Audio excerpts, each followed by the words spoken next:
I also did magazine-type programs. Oh, I did a range of things which it's difficult to recall every item now. But I did programs like that.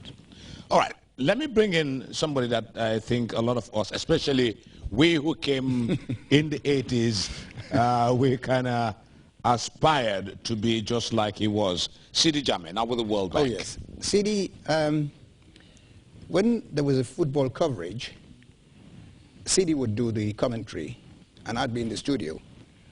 So I'd hand over to Sidi at Box Bar Stadium, because then we didn't have the new stadium. Sidi, I would hand over to Sidi, he would give his commentary, halftime he'd come back to me, and then I'd either get music on or something light, because the gap was so short, you couldn't get a program in between. And then I'd hand over back to Sidi. And when he had finished, when the game was over, and in those days there was no football analysis like they have in UK, Sidi would round up the program, hand over back to me in the studios, and I'll say, thank you very much, Sidi Jammeh, and then I carry on with the rest of the program. Now, then there were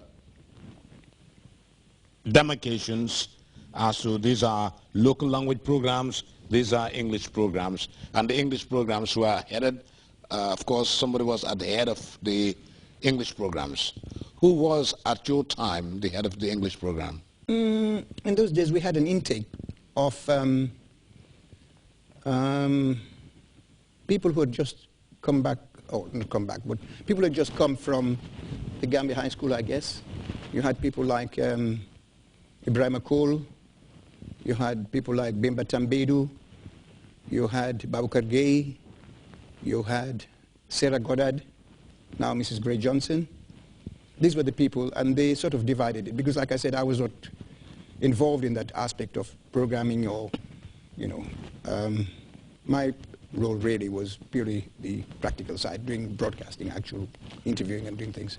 Joe, a lot of people, if they see on television now, on the interview, will remember you for news broadcast. You were very, very good at reading the news alongside Randy Klein Thomas. I mean, I think you were the main people that I looked up to. I looked up to Joseph Gabidon. I listened to Randy Klein Thomas. What was it to read the news, national news, on national radio? For me, to be honest, it was a pride and it was a joy. I've always loved broadcasting, even though I know you have television and things have got to move on. We can't live in the past. But for me, I loved reading the news. And reading the news, I mean, you get the script, but you talk your script. You don't just read it like a parrot. You've got to talk your script, and you've got to sound authoritative. You're telling the people something they don't know. So you've got to sound authoritative, not forcing it, not putting it on, but speak with authority, because you're delivering it. You're telling people something they don't know.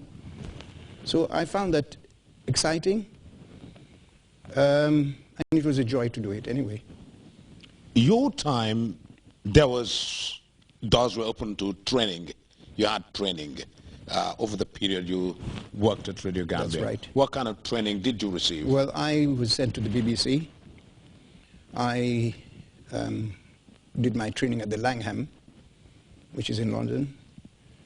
And then on the practical side, I was sent to Stratford-on-Avon, Shakespeare's birthplace. And I spent a whole week in Stratford-on-Avon. And I had to do things like Vox Pop. You know, I'll cut it short. I spent a whole week going to Anne Hathaway's cottage and places around Stratford.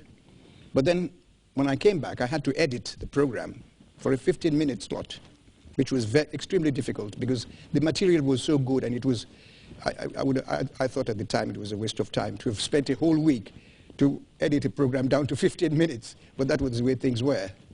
But then we selected and chose all the best bits, and it came very well. Joe, let me ask you, who was Randy Klein Thomas? Ransford Klein Thomas was, he hails from Longstreet. His late mother was Auntie Lena Senghor. I do not know much about his dad, but he was equally good. I know he resides in the States, and I last saw Ransford maybe some 7 years ago in the Gambia here. We met at some wedding or something. I haven't seen him since, and we've lost touch. Just like I've lost touch with Sidi Jammeh, who used to be an extremely close friend. Well, to keep you abreast, CD is with the World Bank at the moment. Yeah, I did know that, yeah. Ransford Klein Thomas is with UN Radio in New York. That's where he is, still a broadcaster.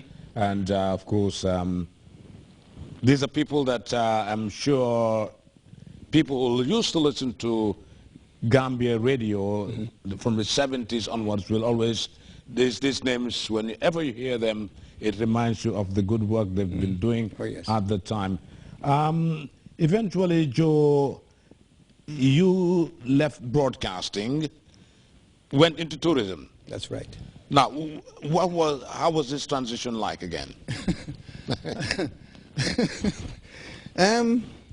In spite of the fact that I did say earlier in the interview that I love broadcasting, but then you try to discover other areas, you try to improve yourself, and tourism, again, was young in the Gambia. And let's face it, we all look forward to some incentive in life. You can't be stuck. In fact, I'll tell you something that somebody said to me in those days when I was with Radio Gambia. The wages were so low.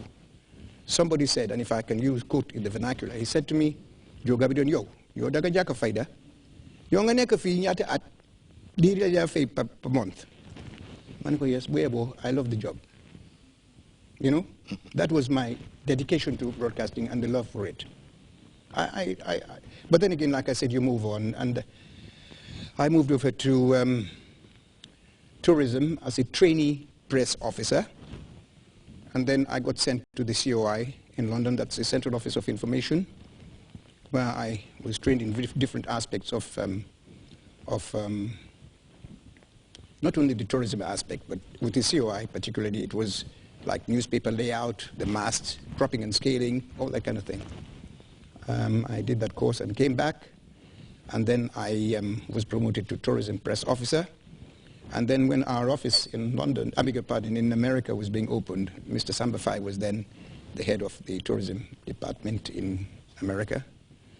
I traveled with the then permanent secretary, Mr. Swara Jaha, and the then Minister for Tourism, Mr. H.O. Semegajani. Well, Mr. Semegajani, of course, is deceased, but we all traveled to the States for the opening of the office in America. And then came back and I continued, and then